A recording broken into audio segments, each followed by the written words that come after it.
और एक बात निश्चित है बंधुओं, ठाकुर जी यदि आपको दर्शन देने का मन बनाएंगे तो सबसे पहले स्वप्न में दर्शन होगा। प्रत्यक्ष ठाकुर जी सीधे आपके सन्मुख आ जाए ऐसा नहीं है।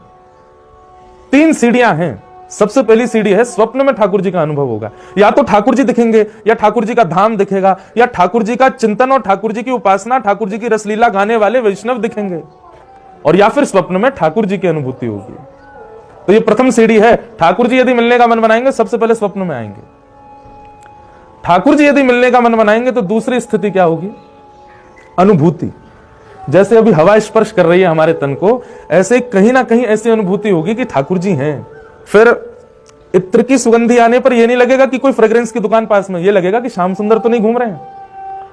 मोर पंख देख करके यह नहीं लगेगा कि मोर होगा पास में, बल्कि ऐसी भावना आएगी कि कहीं श्याम सुंदर तो नहीं गुजर के गए। कहीं चंदन छिड़का हुआ दिख जाए तो यह भाव नहीं होगा कि किसी ने चंदन छिड़का है, बल्कि यह भाव आएगा श्री कृष्ण के चरणों में लगा हुआ कुमकुम ही तो नहीं है।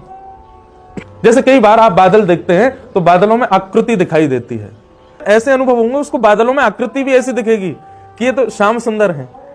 और तीसरा, ठाकुर जी मिलने का मन बनाएंगे तो फिर ये विचार नहीं करेंगे कि आप कहां हो, किस भाव में हो, कैसे हो, वे सन्मुख आकर के आपको प्रत्यक्ष दर्शन देंगे।